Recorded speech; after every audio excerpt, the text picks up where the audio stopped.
Welcome to the top M&A entrepreneurs. I want to welcome guest today is Marcus Sheridan. Marcus is somebody I met at a distance about 5, 6 years ago when I was running my own business, e-commerce business. But let me tell you a little bit about Marcus. He's a speakers you don't want to miss, according to Forbes, a web marketing guru, says the New York Times. He's been featured in The Globe and Mail, Forbes. Marcus gives over 70 global keynotes annually.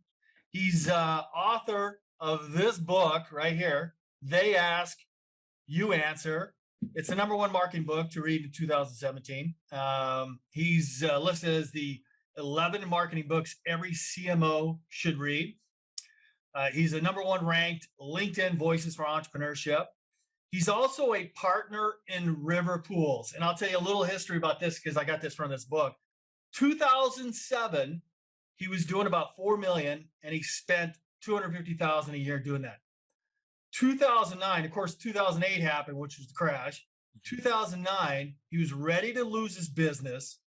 PPC's not working, nothing else is working because they haven't any cash flow to work on anything. That was his toughest year financially. By 2000, he implemented They Ask, You Answer. By 2014, he had 350,000 visitors to his site. 2015, 500,000. 2018, 600K. And by 2018, he was doing $8 million in business. Welcome to my show, Marcus. How are you? John, it's great to see you, buddy. I'm glad we can have this chat. Yeah. I know I'm talking a lot here, but I'll just tell you my experience with your work.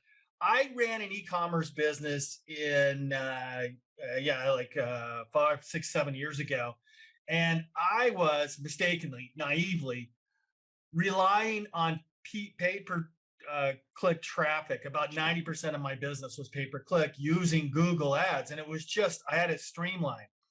I mean, I knew what the cost per click is. I knew how many visitors were coming in, and everything was smooth, and I'd have it in 13th to 11th, 12th or 13th position on desktop. And then I didn't take notice, but Google moved over from desktop to mobile, which means there was only 4 positions left to bid for. And my cost per click went up 4x. So I could no longer run my business profitably. And I found your information, and this is right before the book. It was just your work, your coursework. I bought that. Then I implemented it. I created 100 videos of how-to videos, how to read an audiogram, how to change a hearing aid battery, everything. I turned my business around in 6 months, and then I was able to sell it for 4 or 5 times what I bought it for. So I wanted to thank you for that. That's so cool, John. And that's the thing about paid is, sure, it's fine. Sure, it can be profitable, but ultimately it's a short-term solution to what is a long-term problem/need, right? Yeah. Which is, how do I always attract people to me instead of having to pay so much just to get in front of eyeballs that may or may not want to have anything to do with me whatsoever, right? That's the challenge that we're in. That's the world of digital. That's why They Ask, You Answer is such an evergreen framework for digital marketing. It's going to work just as well in 10 years as it does today. I think even more because YouTube is the #1 search engine now. And yeah, it's #2 next to Google, and eventually it's probably going to be #1 for teenagers is #1. yeah. So it's pretty amazing. I got to ask you about what you were thinking in 2009. Were you about ready to declare bankruptcy, go out of business? I mean, Yeah, I was. The problem was, you know, we, if you're a small business owner, you recognize that we have to put so much on the line to even have a business. This is what the world doesn't understand about business, partially I blame the media on this. People hear the word corporation and they don't understand in businesses and taxes and all these things. What they don't understand is there's a lot of small businesses who pay a lot each year. They sacrifice.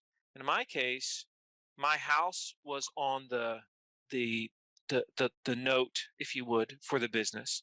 My 2 business partners their houses were on the note.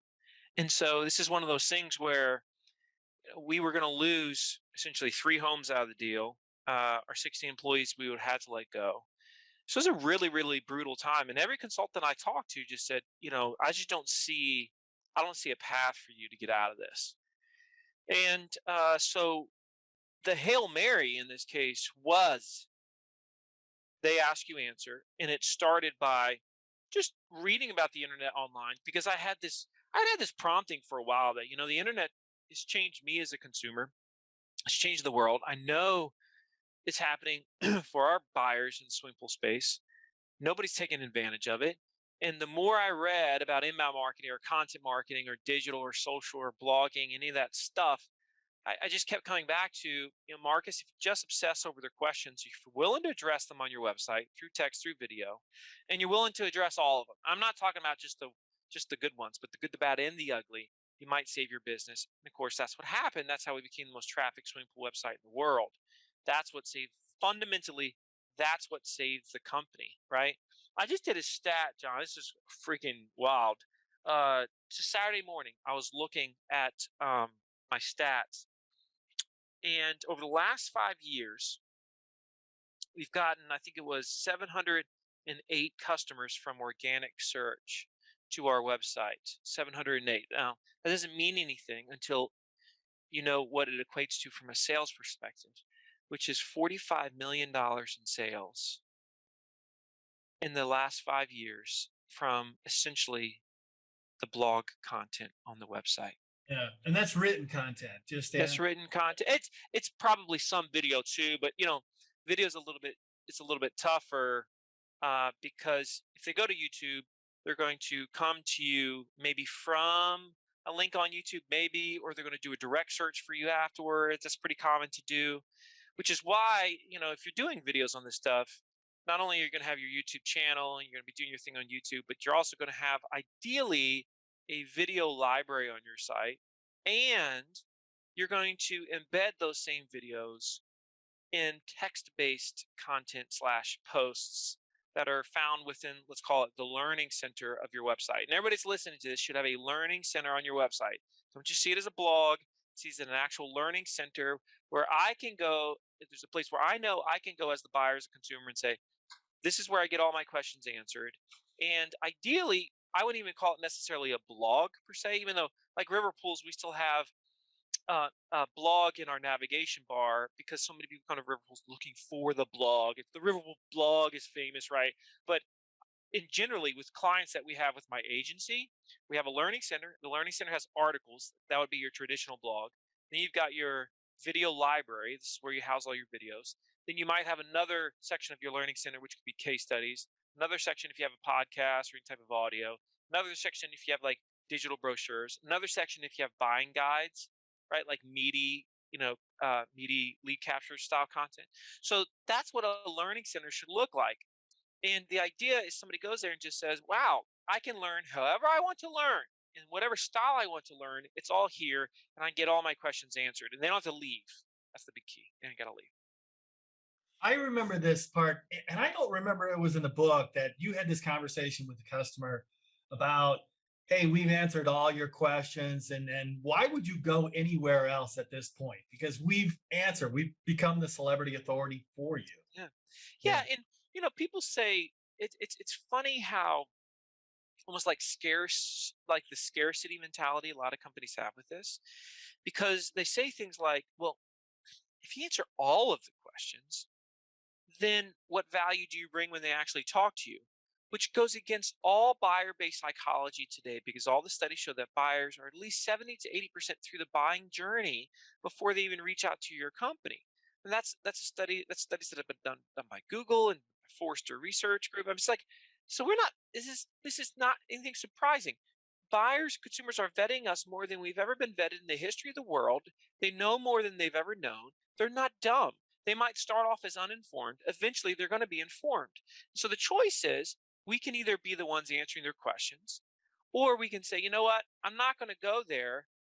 Get that answer somewhere else. I mean, imagine if you called a company up and you asked them a question like, can you give me a sense for how much your stuff costs?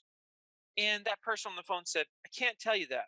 But if you come into the store, I'll tell you. You are going to like spend 0.01 seconds with that company, and now you're gone. You are donezo with that company. And so we have to have the same mindset in terms of the way people approach our website. We can't hedge, we can't hold back.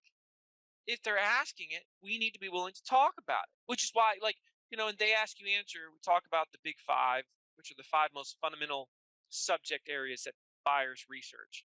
And still to this day, a lot of companies can't get their arms around, man, how do I do that? And these five are: buyers want to know how much is it? In other words, cost pricing questions. They want to know what are the problems or negatives with it.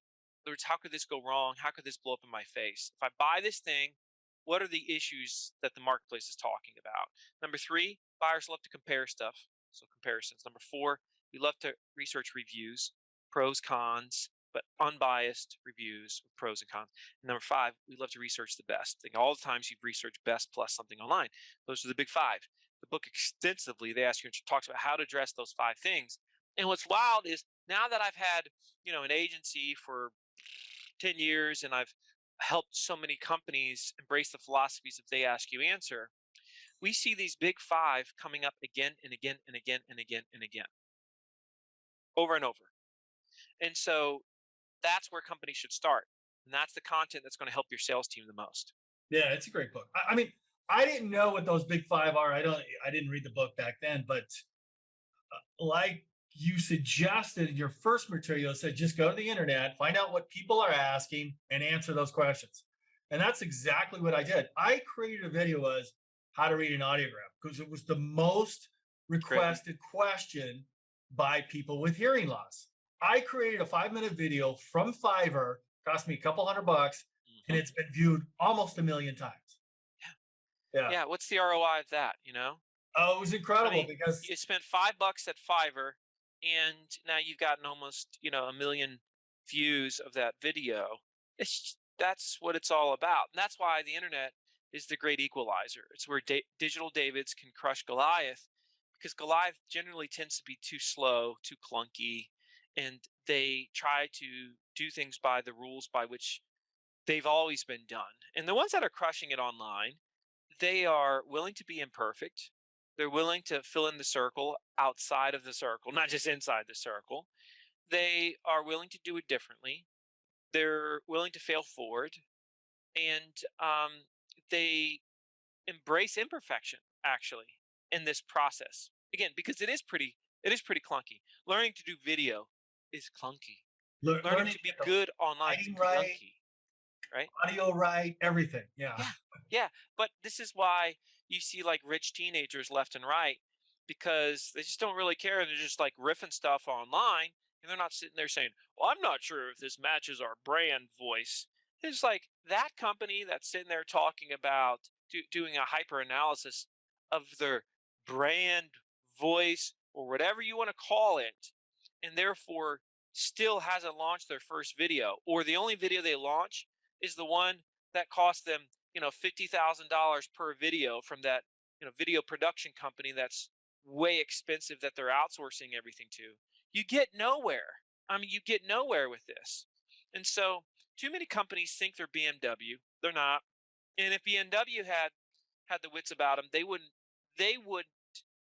hold that brand standard against themselves.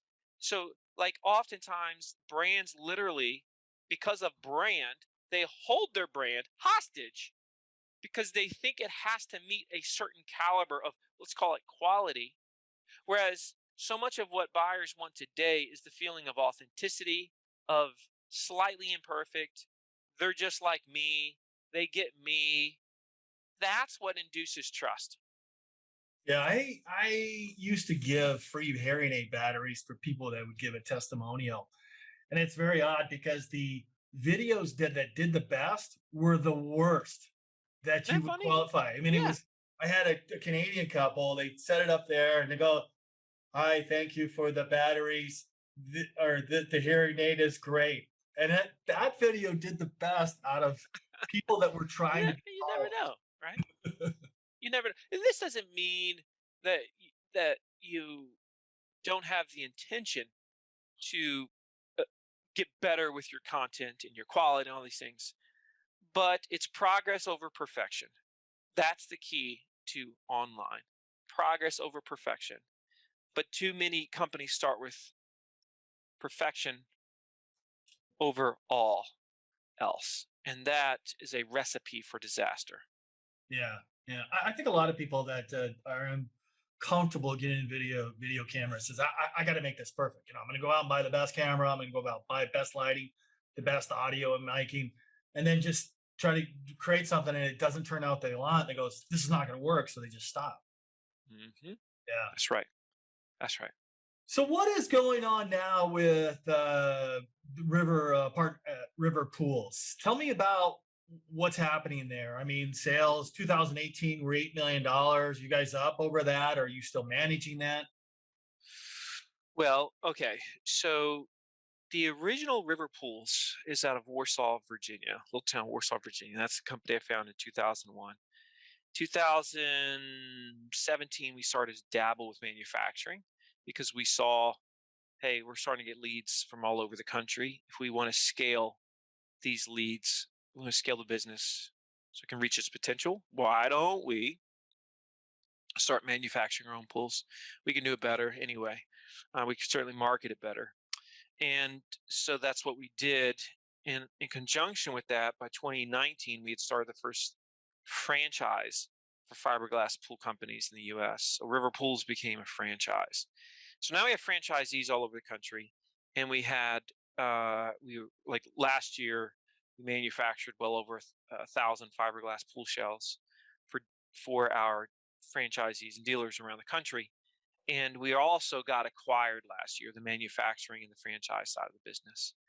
And so that was pretty cool because it was essentially like the capstone on the story arc, right? Company is about to lose everything, and company gets bought for a really great number. And and what's still fun too is I still own the original River Pools franchise. So I'm like a franchisee today, and that business does over $15 million a year in swimming pools, and so it's not a small shop. It's Oh, it's still doing a hefty business, and I'm essentially on the board, if you would, for the manufacturing company, and still helping oversee some of that marketing vision that we have, and we have a big vision for the company, and so it's still a fun ride to be on, still a part of it, still watching it happen, but it's come full circle, and it's just crazy if you think about it, John, right? Because 10 years ago, shoot, man, 10 years ago, I don't think it was like for me as an entrepreneur, as a small business owner. I don't think I ever made more than $100,000 a year until like 2013 or 14. You know yeah, what I mean? And that's when, like, financially, we actually could turn it around. And remember, I started the business in 2001. yeah. So we went from a place of near bankruptcy 2009. Then we spent the next 5 years building and paying off those debts and starting to become just profitable, if you will, and then finally could start to get paid, start and then starts to take off, and then we have an acquisition that's that hockey stick place of wow, look at that, look what happened. All this simply because I said, let's answer our customers' questions on our website. I have to point this out before I ask about the acquisition. Warsaw, Virginia. Is this correct? You got a population of about 1,500, Hmm. Yeah, it and you're sticks. doing $15 million in a 1,500, Yeah. yeah, population. Yeah, that's exactly right. I mean, this is one of those businesses where everybody in town knows about it because it supplies so many jobs for the local community. Yeah, and you got two other partners still, and then you're still Hmm. the sole owner of that. With that. Yeah, yeah. I still have two partners. I'm a third owner of that of that Warsaw location. I've got my agency, and I've got new ventures that I'm working on, man. Because it's like the beauty behind this stuff is it can be applied to everything. Right. everything. Yeah. And so once you understand the principles of success, then it doesn't really matter what industry you're working in. And that's how some people just miss the mark with this. They're like, ah, that might work for you, pool guy in Virginia, Marcus, but that's not going to work for me and my company. And that's like saying your humans are different than my humans. That's just silly. It's dumb talk right there. It doesn't make any sense. Fundamentally, every business is built on one singular building block, which is trust. That's what allows someone to give you money in exchange for a good or a service. And if you embrace that, then you recognize at our core we're all the same. We're in a battle to see who can generate the most trust in our space. So that's what dictates the decisions I make as a business owner, as a marketer, what's going to lead to more trust. Yeah. Trust. They got to like you, trust you before they do business with you. And that transparency, 100%. answer that questions, it does that. Yeah. 100%. That's why when companies, talk about, we're getting crushed because of our pricing, I always just love to say, so is it possible that you being more expensive could be an advantage and not a disadvantage in the eye of the buyer? Like, what? Yeah, yes. The fact that you're more expensive be advantageous. Could it be a part of your unique differentiator? Of course, the answer is yes. I mean, we talk about how, for example, fiberglass pools are more expensive at first and how we tend to be more expensive. And here's why we chose to go that route, what that means for you. And because of the fact that we're at least 10% more than everybody, here's the things that we're allowed to do that you're not going to see from the competition and from the rest of the marketplace. And now you can decide which one aligns with your value set more, but here's what we decided to do, and we believe in this. And people are like, sign me up, sign me up, sign me up. Does this mean that we get everybody? No. But anybody that tries to get everybody does not have a sound business model. You're in trouble. And so this is why I'm a big advocate of every single website talking clearly who they are, but also who they're not a good fit for. Right. Almost nobody has a section of their website and their messaging that talks about who they're not a good fit for. That's a mistake. Yeah. That's a mistake. Because the moment you talk about what you're not is the moment you become dramatically more attractive to who you are a good fit for. Remember that. So be willing to talk about what you're not. And those that are really, more part of your tribe, the ones that are truly attracted to you, yes. Now Yeah. that, Dan Kennedy and Frank Kern talk about that a lot. Say, yeah, absolutely. not only be talk about your superpower, but who you're not good for. Yeah. Yeah. And you don't see that very much. But it's so freaking empowering to do that. Yeah. Well, I got to tell you about many of my listeners in Top M&A. We buy profitable businesses, and that means a business that's probably more expensive. Their products are more expensive because they're fans of Charlie Munger or Warren Buffett, and you've just got to have that cash flow and that gap in there to be able to have a good business. Hmm. Hmm. Yeah. You do, which is, it's like if your goal is to be the Walmart of your space, then you need to stay an employee for someone else. But if your goal is to be long term and to be profitable, then you need a very different business model, which we've got to, it goes back to the classic value proposition. And our value proposition is we're going to tell you and teach you more than anybody else. Our online user experience is just through the roof. And I'm working to create a post sale user experience that matches our online one, right? Because rarely does anybody have both. Right. And so I'm trying to become the Chick-fil-A. So what we're trying to do is make my co-founder, Jason Hughes, he has met with Chick-fil-A multiple times now. And we're going to try to Chick-fil-A the swimming pool industry. And, you know, Chick-fil-A is really expensive. They ain't open on Sundays and they're making money hand over fist. And Yeah, everybody as sits there far and as says, how can you do revenue that? per store, they beat everybody else by It's not even, it's like it's not it's even like close, it's like 50% different more. decimal points, man. Yeah. It's just crazy. Yeah. That's amazing. Now let's talk about that. You were involved in the acquisition. Was this a private equity fund that acquired your company, or No, it's another manufacturer. yeah, And they in their case they had a they're called Thursday pools, and so they're one of the leading manufacturers. in the fiberglass space, and they have a super plant in Indiana. So they have the ability to make way more pools than they were making. And so they saw a clear opportunity. They were very attracted to us because of the website, because of the brand, because of our influence in the space. And what they were world class at is manufacturing, but they weren't very good at marketing. They were just very average, I would say. We were world class at marketing, but probably very average at manufacturing because we were really just getting going, right? And so they've got a state of the art facility. It was a perfect match. And so it's been overall, it's been great. I know a lot of people go into a depression when they sell their business. Hmm. Um, I'm not one of those people. And plus I had other goals that I had set up, and I've gone through this a couple times now. I started a consulting company called the Sales Line in 2009, when we were doing this with River Pools, and I started blogging about what we were doing, and that turned into a consulting company. And today that merged a couple years ago with another marketing agency. We've got 70 employees over there, and it's a decent sized business too, and I'm a partner there as well. And so for me, like, my preferred model is find really, really great partners that I'm aligned with, but have very different skill sets than I do that can fill in the gaps. I don't really have an interest in having business partners like me. I want business partners that are quite different than me. So, for example, I need implementers because I'm not very interested in being an implementer. That's really not my thing.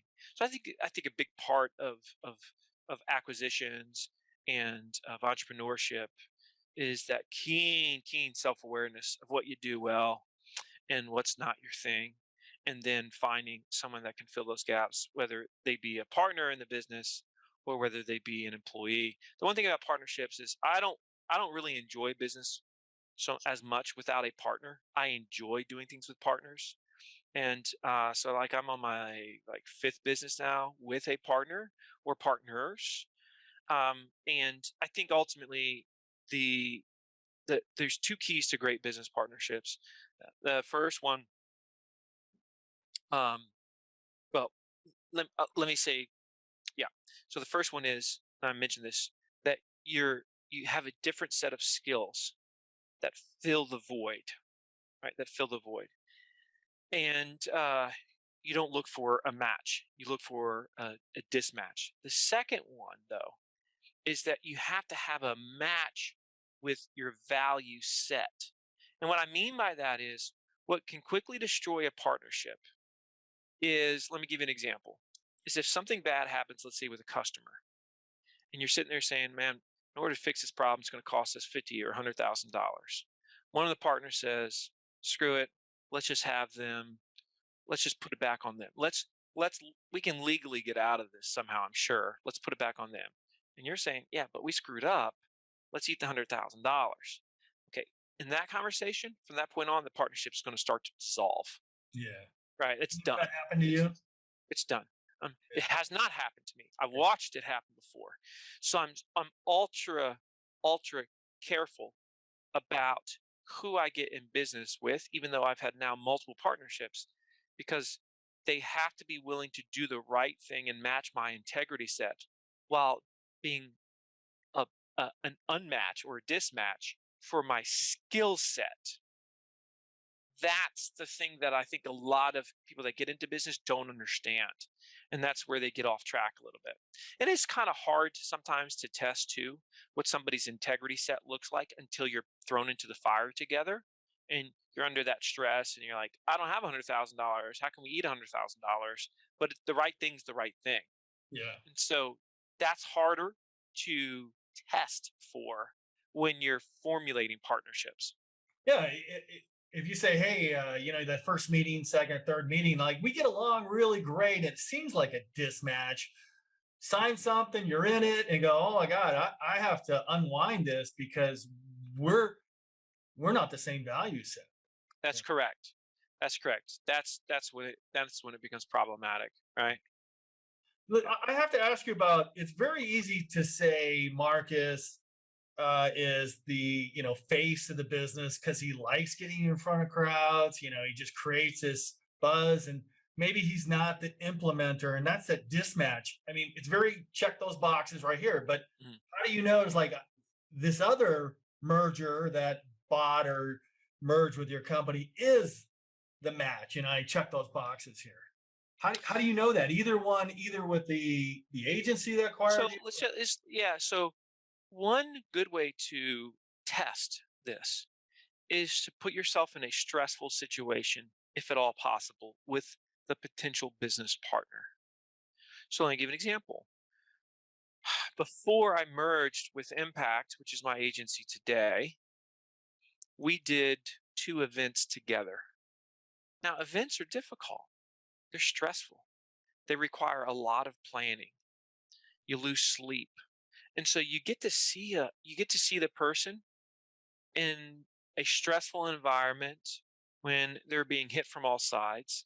And it allows you to say, in the end, wow, I'm really glad we're not business partners because I had no idea they would react this way. Or it allows you to say, wow, that was, that was, that was a lot coming at us. And we feel closer today than we did beforehand. And so that was an absolute key. Impact was merging with Impact uh, was did come as a little bit more of a challenge because my I've got a couple partners there, but my main partner, his name's Bob Ruffalo. And so Bob and I did these events together, and it was a very good match, but we had a few issues making our partnership work.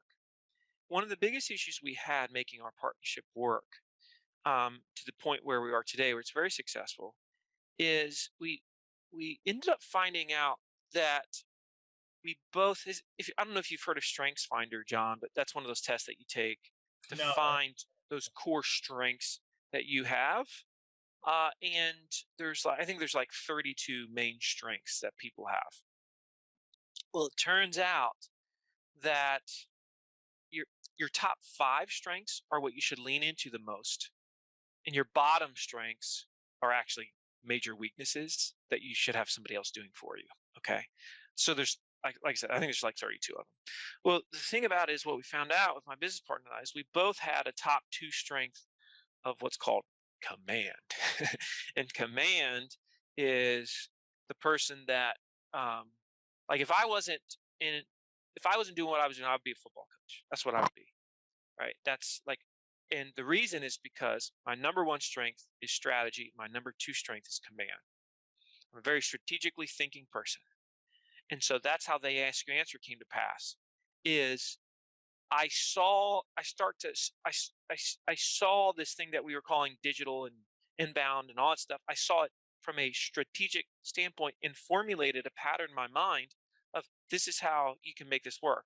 We'll call it they ask you answer. There's these things called the big five, and boom, it takes off. That's the strategy, right?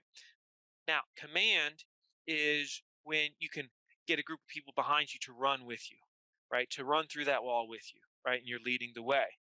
Well, sometimes it's not very good to have two that have that core strength that are leading a company if you're not going in the exact same direction. Also, it can cause confusion to your leadership team and or your employees. Who is the person that's really in charge?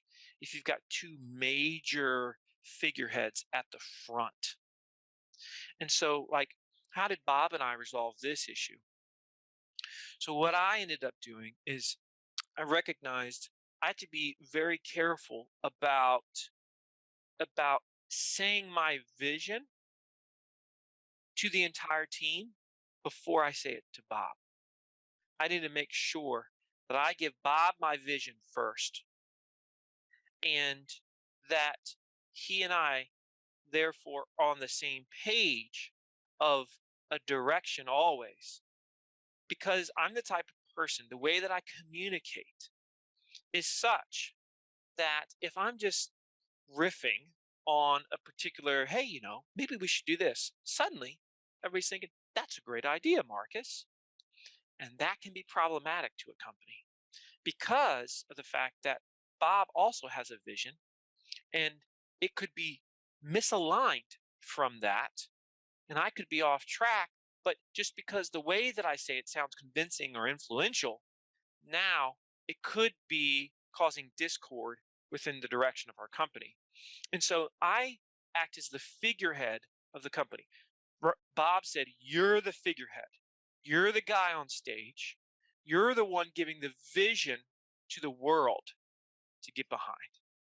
I'm the one that is able to give that vision to the company and they get behind. And together, it's a great match." But if he tried to be the public figure with the world getting behind him, he would probably fail or we wouldn't reach our potential. And if I tried to implant myself as the core leader in the company that everybody was behind, then again, it wouldn't work very well.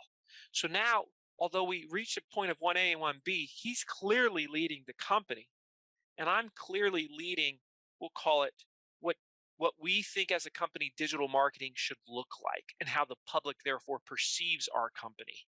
And that's the difference. He had to swallow some pride and say, "I'm going to let Marcus be the public facing figure."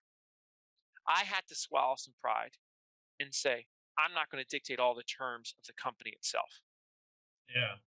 I think a good example is that if you've ever read the history of Steve Jobs and Apple, man, to where he created Yeah, those fiefdoms right there and just nearly destroyed the company. that's Way right. longer. Yeah. That's right. Yeah. Well, is this with Bob Ruffalo? Did you have a dating period, engagement period, and say, "Hey, we've been through a number of these crucible by fire type events. Like, let's get together and get married," or what's Yeah, a we probably didn't date as long as or go on as many dates as people would want. It's two events, and that was it. We just yeah, did two events, and I felt like it was time because again, my self awareness just told me, Marcus, you're never going to grow your consulting company as big as it could and should be, and you probably won't take the ask you answer where it should be because you don't always have a visionary scaling of businesses. So you know, I recognize that. Bob saw a major opportunity. And so, therefore, we went ahead and we took that leap. And we did have to work out, again, on that one, we had to work out a decent amount of kinks because you got two alphas that are two command strengths. And, but we worked it out. And that's the main thing. We worked it out and we're better for it. The Ask You Answer is better for it because to give you an example of this, Bob was the one that pushed me to do the revised version of They Ask You Answer in 2019. He said, "The book's crushing. Let's do a revised version. I think there's a lot more that you could say." And I'm like, "Ah." And he's like, "No, I'm telling you, you can do this." And so I did it. And the book's selling more today than it did in 2017. That's yeah, crazy. That's crazy. And so books aren't supposed to have that staying power. 1% of the 1% of the 1% have that type of staying power. They're selling more 4 years later. The Ask You Answer is one of the books. And I attribute a lot of that to a business partner that pushed me and see but part of that goes back to the self-awareness of me knowing that I wasn't going to scale the business and some of my ideas like they should have been scaled because I'm not a great implementer. Therein Bob solves the problem. that's amazing self awareness to say, "Hey, look, I'm going to sit back in that role. I'm going to take. I can do this well, but I'm going to let somebody else do that." That's great. Not Let a me lot of ask you people not back a lot of about people have it though, let's be honest. And it's hard to test for that. It's hard to interview for it sometimes, but to well, me ego gets in the way so often. it does. It absolutely does. And I love it's like I will consistently we practice this as a company, embracing our failures, talking about them so that everybody could learn how powerful self-awareness is. Because the problem that I have as a business owner with mistakes is, and this is like most parents, it's like you expect mistakes. The issue is when the person doesn't recognize they've made mistakes or why they made the mistake. That's when you're like, this is not going to work out. But if somebody wets the bed and says, "Hey, I wet the bed. Here's why I wet the bed." It's like, okay, now I got something here. I got a team player here that's going to be great. But if they have no concept that the bed's even wet, oh my goodness, we don't That's a we don't we we don't got My We got kids, I serious just feel like problems. if I could just get them in a minute, goes, a conflict arises, a misunderstanding, just say I'm sorry. It's like, okay, then we'll say move on. Yeah, Recognize that but if there they don't was, see it, then we got a problem. This self-awareness is like the number one attribute that we look for in employees today. yeah. It's amazing. Hey, I have to ask you about this, the pools and the Thursday pool acquisition. When you were dabbling into building your own pools, what was happening there? You just weren't able to build enough, or the quality wasn't there? What was happening that Well, we financially bootstrapped the whole thing. yeah. And so to build a manufacturing facility, to put all we put into it, um, that was hard. And we didn't have a manufacturing background. So it's not just bootstrapping of money. It's but bootstrapping of ideas, right? And a lot of it was reinvention of wheels that were already out there, but we just weren't smart enough to necessarily know. I mean, did we pull it off? But the biggest catalyst to that was Jason. Speaking of self awareness, my business partner went to Thursday's plant, the company that ended up buying us. He went to Thursday's plant, and it was the type of thing he looked at it. And he said, "Could we ever build a plant like this? I don't know. Best case, 10 to 15 years down the road. Best case.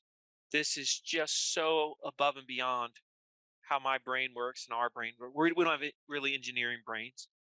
And the head of Thursday is, uh, he's got like an MBA in accounting and in engineering, and he's just totally like that. This is how his brain works. And so Jason said, "Wayne, I don't want to compete with that. I want to be a part of that. I want to have that type of quality control now for our franchisees." And so, you know, I had been pretty much removed from river pools for the most part for, geez, probably 7, 8 years. I've just been 5 hours a week with river pools for 7, 8 years. And so for me, it was, hey, I can go ahead now. I can cash out. I can complete the story arc, which to me is important as a speaker. And at the same time, I can continue though with it and offer continual guidance. So that's nice, right? That works. And I still have the original company, still a third owner of the original install company in Warsaw, Virginia. That is still, a pretty good size. Population 1,500. That's amazing. Yeah, right. Exactly. That's a, I'm not laughing at that. I came from a town in Wilcox, That's right. Arizona, It's cool, right? population, It's one really cool. stoplight. Yeah. Yeah, I got 2 stoplights in my county. Know what I mean? Yeah. And doing Uh, so $15 million. That's amazing. Yeah. yeah. What Yeah. was the conversation? Why did you decide to franchise the opportunity? And like, how did you figure out, like, hey, man, we got this package so well? So in a lot of ways that goes back to they ask you answer.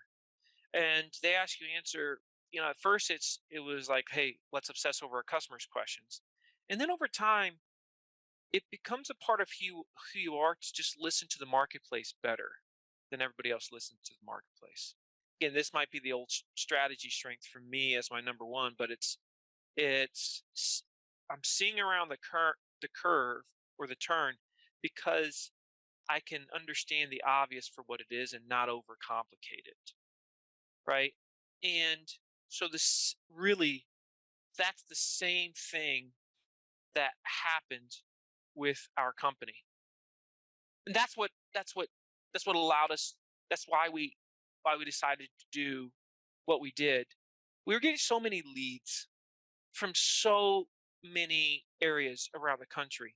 To launch a pool company. People were like, "I learned everything I ever learned about pools from you. Is there any way you can install them in my area?" Like, "No, I'm freaking in Virginia and you're in like Idaho. No, I can't do that. I would love to do that, but I can't do that." You get enough of those, and you're like, "Okay, I can sell the leads." Okay, so you sell the leads to some company you don't know, and you could, lead to a terrible experience for the homeowner. Mhm. Plus, I'm sure there's some law against that. So it's just like it doesn't feel good. It doesn't feel right, and it's not very profitable whatsoever. So it's like, okay, that's off the table. So if we're gonna take advantage of this national brand that we've developed, What do we need to do? Well, it makes sense that we manufacture, because now we can scale as far as we want to scale, just like these other manufacturers had done. And so that's when we said, let's go for it. The marketplace was sending us the clear signal. And what's really interesting, when we franchised, I thought a lot of our franchisees would come from the pool industry. We're getting a ton that don't come from the pool industry. And we've actually gotten like three of them that have come from researching pools, frustrated with the experience, discover us. This is amazing. Can I get one of your pools? Oh, sorry, we don't have a franchise in your area. Hey, how do I become a franchisee? Like, that's crazy, right? That's great. And they're Isn't that probably wild? more passionate about selling too for Oh my goodness, yeah. And I'm going to talk about an integral part of the family. Of course, everybody in the industry said franchise model won't work. Swimming pools just won't work. that's I'm an like, SEC offering, isn't it? You had to go through the licensing for that. yeah, I mean, we had to go through, all the legalese, but it wasn't like the hoops were not incredible to jump through. And hey, look, we're still figuring it out, but um, it's going. This the whole model goes back to people want to do what they are good at and don't want to have to reinvent the wheel with things they do not thrive with. You got all these people that's like, I just want to provide a great customer experience. I've got swimming pool experience, or I want to install pools. I don't want to be the marketing person. I don't want to have to come up with the contracts. I don't want to do that. Da, da, da, da, da, da. So it's like that model is a beautiful model because it eliminates so much of the learning curve. Now, the drawback to the model is, man, you marry the freaking brand, right? I mean, you become completely married. Your business is now River Pools of Nashville, Tennessee, River Pools of Salt Lake City, right? And that's a commitment. Now, the beauty for us, though, is it's a commitment. The swimming pool industry is full of wishy washy dealers that are just like, what manufacturer do I want to work with today? I mean, imagine an automotive dealership that sells Ford, Chevy, Toyota, Lexus, Porsche. They sell every single one. I mean, it's like,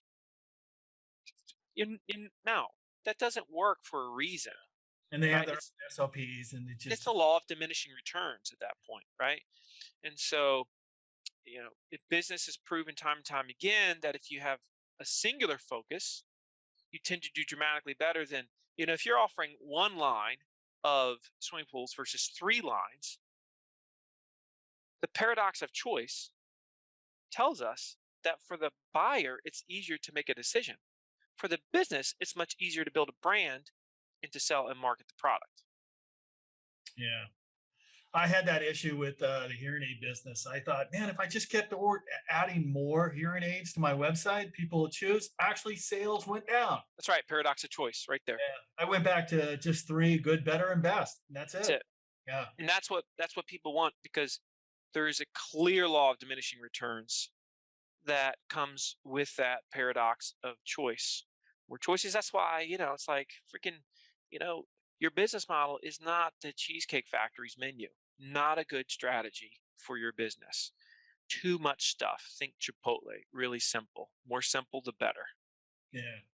Speaking of arc of the story, it sounds like you read a little Hero with a Thousand Faces, Joseph Campbell. Where are you at right now with, I mean, you've the call to adventure, refusal to call, and meeting a mentor. Who did you have a mentors through this whole process, or you books, or online, or I wish I had more of a mentor. I don't really feel like I've got a definitive. I've got my. I don't read as much as a lot of people do. I probably only read a couple books a year. I'm much more interested in just really paying attention to the market. yeah, So I think a lot of people read books like every week, but they're almost blind to what's happening around them left and right. Where I thrive is I don't read a ton of books. And by the way, I think reading books is great. And when I read books, I enjoy it and it helps me. But I just find myself working more on observation and collecting those ideas and then running with them. Right? I still think the greatest book ever written from a nonfiction standpoint is How to Win Friends and Influence People. Yeah. Yeah. I just think that, to me, probably 90% of my success goes back to understand communication, understand what moves people to take action by someone's word or message. And so I get hired today to speak about marketing. I get hired today to speak about sales. I get hired today to speak about leadership. But all I'm talking about in all three of those is principles of transformative communication. That's all I'm talking about. And so I latch on to these principles, and again, goes back to, and then you can apply it to whatever you want to apply it to. And so there's not a lot of people that are great in terms of, there's generally in the world of speaking, you're either hired to be a sales speaker, you're either hired to be a marketing speaker, but not both. I have transcended both very, very well. This is not a brag. This is just me, because I'm happy to tell anybody all day long all things I don't do well. Which, by the way, that's a whole other subject. When you talk about self awareness, society looks down on us saying, "Hey, I do this thing really, really well." No, you if you are granted a gift uh, that you have, then it's very, very important that you embrace that talent. You don't bury it, and that you recognize it for what it is. Same thing as I recognize I'm not good at accounting. I'm not good at algebra. You mix math with letters, I really start to falter. I actually am not good um, at labor with my hands so much. So I'm not turning on the excavator really to dig the pool, and I'm not, turning on the spray gun to build that fiberglass pool shell. It's not my thing. I'm okay with that. But we have to get very, very comfortable embracing what our strengths are and having an understanding and a relationship with them of, okay, that's my thing. That's what I'm really, really good at. I know what I'm very good at. I communicate better than 99.9% of the world in certain settings and applications. So that allows me to teach it and to expand it out, to expand upon it to different things. They ask you to answer. Ultimately, it's a communications book, but it's called Digital Sales and Marketing. The next book I'm writing, it's all about transformative leadership communication. But again, it's just about communication. I did a book on video this last year called The Visual Sale. It's how to use video in the sales process. It's just a book on communication that uses video as the core theme to it, right? You know your strengths and you embrace them and you run with them. And it's just amazing what it can do with your life. It really, really is. It can give you a comfort level with yourself to where you're never sitting there and dealing with the issues of imposter syndrome that so many people are dealing with. It's like sometimes people say to me, Marcus, how do you overcome imposter syndrome? And this might sound like a weird subject matter, but like I have honestly, I don't remember the last time I struggled with what people would call imposter syndrome. I think one of the biggest reasons for that is if it's not my thing, I just don't swim in the arena. I just don't even go. I don't go play there because I'm totally fine with it. I'm just completely comfortable not doing the thing. That's why we're not talking about ballet right now, right? It's not my thing. I'm totally fine with that. Just talk about my stuff, and I'm not going to suffer from imposter syndrome because I've embraced my gifts for what they are. And if it's not me, like sometimes I get these thought leaders online, like, "Hey, Marcus, I want to get your thoughts on such and such for this article that we're doing about, the biggest, uh, keyword automation tools for 2022." I'm like, "That's not my thing. I don't have something for you." Like, "But Marcus, we want you on the list." "Yeah, that's not my thing." So I'm not an imposter, and I'm not going to put myself in a position to be one ever. I'm going to talk about where my strengths lie and know what they are. Maybe this is where the command comes into play. It's like I am just very interested in staying in my lanes. Sure, I'm discovering more lanes, but they all have the commonalities of my specific strengths. Everybody's listened to this. I think if you get to that point in your life, you can so much more comfortable with what you're doing, who you are, the stuff that you communicate, your message, your personal brand. You're satisfied with that. It's no different, John, than as a speaker. I know that roughly 2% of the audience is going to hate me and is going to say, "I don't like this guy. He yells at me. He invaded my space because I walk into the audience." I mean, they just say these things. 98% is like, he's one of the best speakers I've ever seen in my life. just the way he came into the audience, the way he's so enthusiastic. I let go of those 2% before I ever even get to the room. I accept the fact that they're going to say negative things and they will not dictate the terms of the way that I communicate with the world. I am okay with them not liking me, and it's not their fault. I'm not their thing. Remember going back to know who you are, know what you're not? Same Yeah. deal. You got to have that mindset in business. Yeah. Beautiful. I got a one last question because we're running out of time. How did you do the co-marketing with Grunt Style and River Pools, the shirt? 'Cause I'm a veteran. I love Grunt Yeah, Style guys. Yeah. yeah, yeah. Um, I don't even know how we did this. I know my marketing person set it up, and I just uh, these are new and I love them.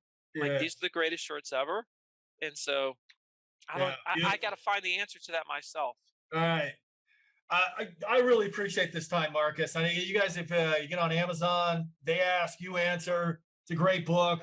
His content saved my business. I was able to turn around from having my vendors in here saying, hey, we're going to close down, to less than 6 months later, selling the business through Empire Flipper. So thank you very much, Marcus. I really appreciate the time. My pleasure, brother. Be well. Take care.